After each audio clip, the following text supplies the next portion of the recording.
Welcome to Milestone Moments, the show where we explore the journeys that lead to success. I'm Sheila Slick, your host and founder of 5 Milestones. In every episode, we will bring you insights from the minds of entrepreneurs, leaders, and experts who will share not just their expertise, but the milestone moments that have reshaped their journeys and led to significant achievements. So if you're looking for motivation, you're in the right place. Subscribe now and discover the milestones that mark the path to success. Welcome to another episode of Milestone Moments in Business and Leadership. I'm Sheila Slick, your host, and today my special guest is Wayne Mullins, founder of Ugly Mug Marketing, creator of the Freelance Accelerator, and author of Full Circle Marketing. Welcome to the show, Wayne. Thank you so much, Sheila. I'm excited for our chat today.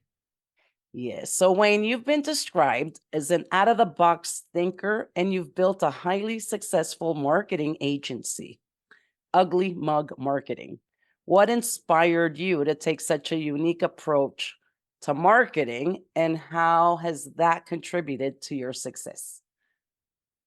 Yeah. So for me, my journey actually began in sales. That was what I pursued as soon as I got my degree. And I spent the first 3 years in corporate advertising sales. I was actually selling billboards for the nation's largest billboard company. So the big signs you see as you drive down the road, I was selling what appears on some of those. And what I discovered during that time was that when I started, Sheila, I was absolutely horrific at this thing called sales. I would knock on doors. I would get doors slammed in my face. I heard a lot of no's.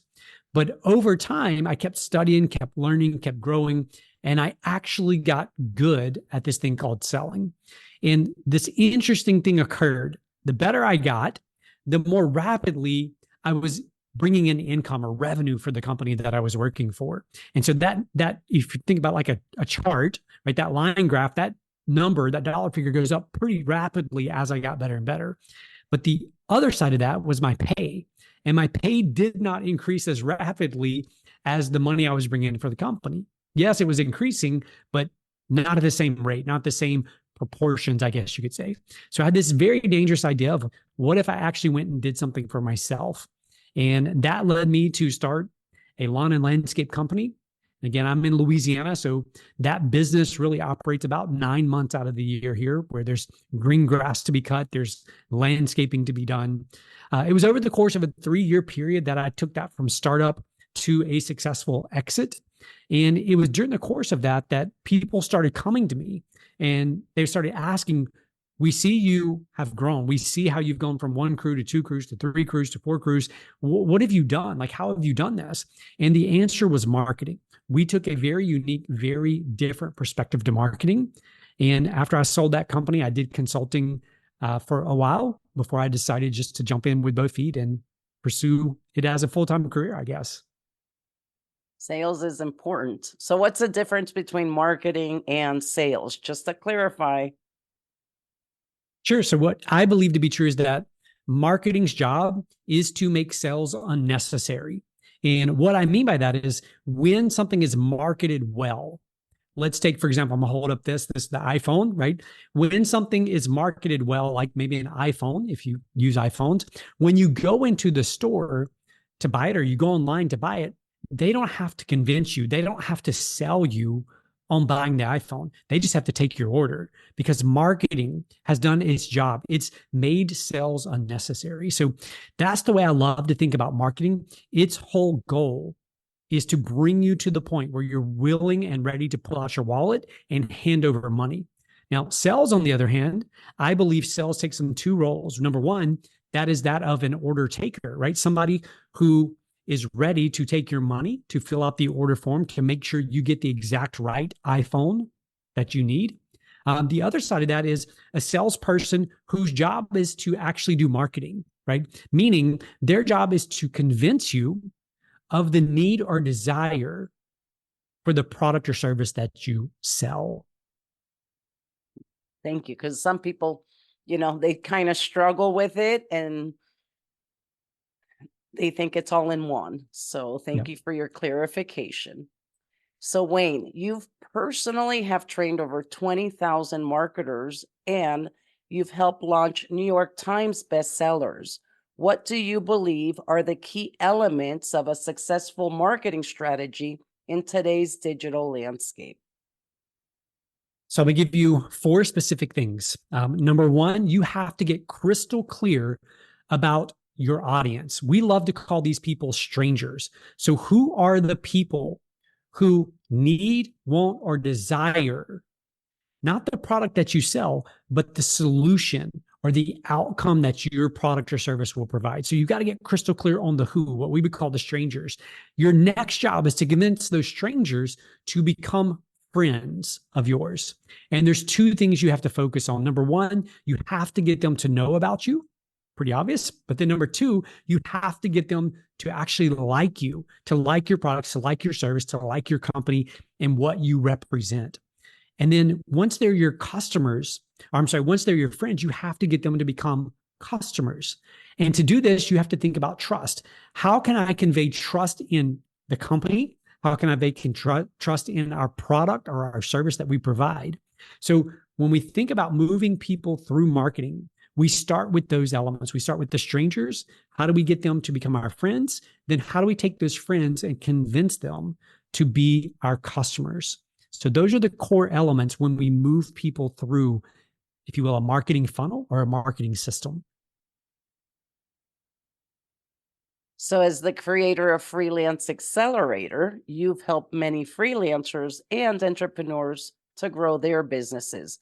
What common challenges do you see they face, and how have you helped overcome them?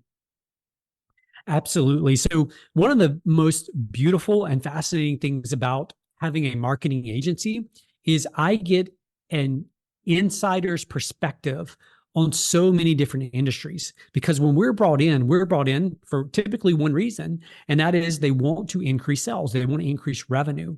And in doing that, we often have to get in behind the scenes. We have to understand how the operations are working, how other channels of marketing or sales are working. And so we get a behind the scenes perspective in terms of the way businesses work. And here's what I've discovered over, I've been doing the agency now for almost 16 years full time. Before that, I was doing consulting for about 5 years before that, specifically around marketing and business growth. And here's what I've discovered, that all businesses, regardless of industry, go through 5 phases. In other words, there's 5 phases to scaling a business.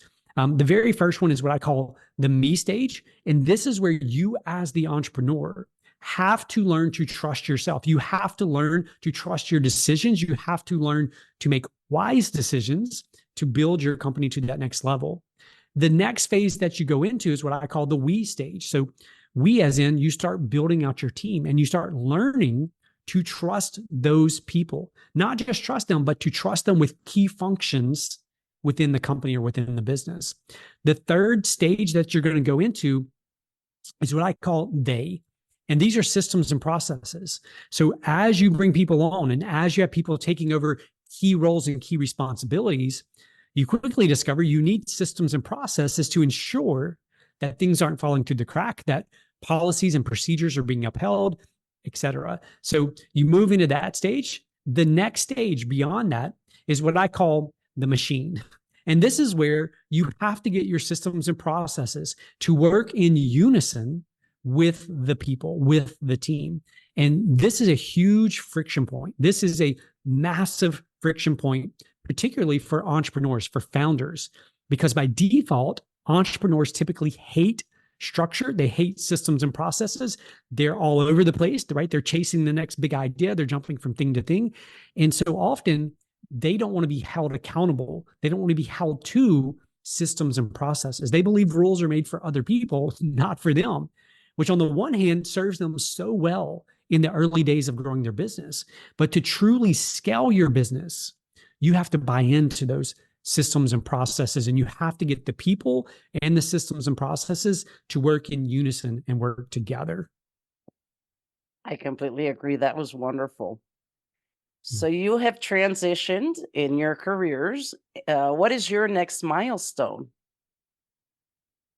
Well, Sheila, this is going to be the most unappealing, boring answer you've probably ever heard for this one, but I am becoming more and more of what I would call an incrementalist. And so in the early days of my entrepreneurial journey, and just for context, I've been out in quote unquote the working world now for over 20 years.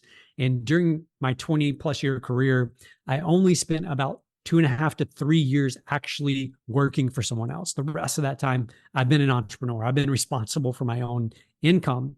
But during that transition for me as an entrepreneur, I started out, with the traditional entrepreneurial ambition, big ideas, grand ideas, conquer the world, take over the world stuff.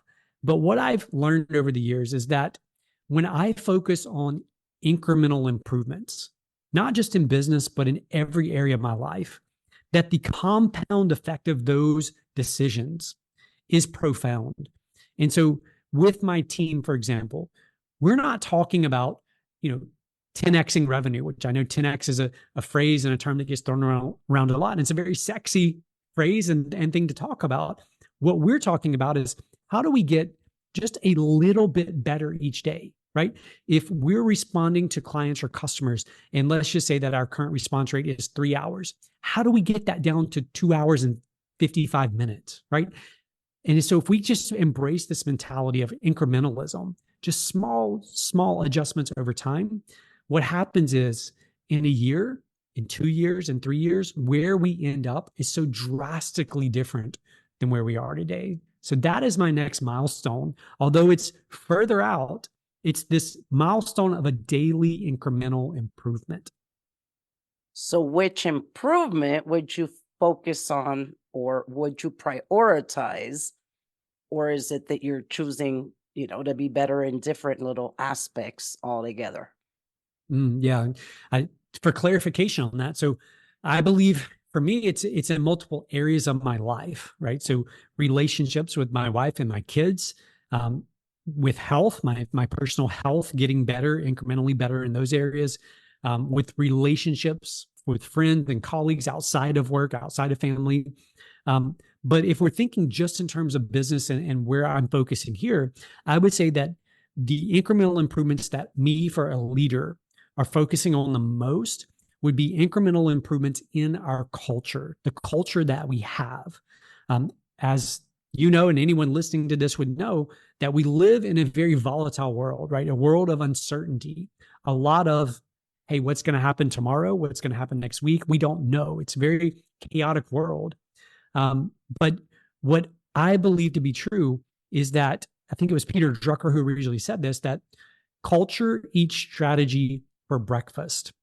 And so when we think back a few years when the world was all of a sudden shut down, right, locked down, you could have had the most brilliant strategy plan for that year, for 2020, right? You could have spent millions of dollars, all kinds of tech research, developing the absolute perfect strategy for your business and your company. But the minute the world changed, that strategy goes out the door. And what comes into play, what makes the difference between how much you succeed is the culture that you have in your organization. So for me, that is the focus within Ugly Mug Marketing. It is making sure that we're getting better with our culture. Where can the listeners find you online, or where can they learn more about you? 2 places. So the simplest place is our website. That's just uglymugmarketing.com. Email addresses, phone numbers, all that kind of stuff. And, you can find out more about our services there. And then on Instagram, I'm somewhat active there personally. I share more leadership and all that kind of stuff. And my Instagram is @fireyourself. FIRE, like fire, like you're fired. All right. Yeah, So like before fire I get yourself. to my last question, you're coming up with these unique names, are very catchy, right? Your company's called Ugly Mug Marketing. How do you come up with these names, or what's the significance? I'm curious. Yeah, absolutely. So Ugly Mug Marketing, it comes from a quote by this gentleman of the name David Ogilvy. David Ogilvy immigrated to the US back, I think, in the late 50s, if I'm not mistaken. And he came over here with $40, and he was determined to build the world's largest ad agency. And he did that. He built the world's largest ad agency. They're still in the top 10 in the world. But one of his quotes was this: I would rather you show me an ad that's ugly and effective over one that's beautiful but isn't. And so our name stems from that quote of this idea that we want something that's effective over something that's beautiful. Although we don't mind something that's beautiful, right? If it works. So that's where Ugly Mug comes from. At Fire Yourself or Fire Yourself comes from this notion that the biggest obstacle in any endeavor in our lives, whether it's business, whether it's relational, whether it's finance, is not external factors, but it's rather the person who looks back at you in the mirror every single morning. That is the biggest obstacle you have to overcome. And learning to lead that person well is what matters most. So that's where that comes from. I love it. I knew there was meaning behind the names. Yeah. So before we wrap it up, your leadership style is described as passionate and heart-driven. How do you maintain this approach in your business? And what advice can you share to other leaders looking to lead with purpose? I would say that, when we think about leadership, it's easy to get wrapped up in, principles or techniques or tools on how we should go about leading, how to be an effective leader, all of that stuff. There's so much great material out there. And I'm certainly a student of it all. But at the end of the day, I think it boils down to this simple thing, is that we are dealing with human beings who have different motives, different desires, different struggles, different pain points than we may have. And the more that we can learn to be in tune with the person, either across the table, across the screen, on the other side of the phone, the more that we can truly learn to listen to them, to feel where they're coming from, the more effective we'll be in all of our leadership. Because at the end of the day, I don't know who says this, some great leadership person says this, leadership is really just about influence. And if you truly want to influence people, you first must understand who they are and where they're coming from.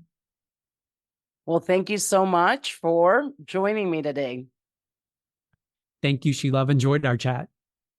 And thank you to everyone that tuned in to another episode of Milestone Moments in Business and Leadership.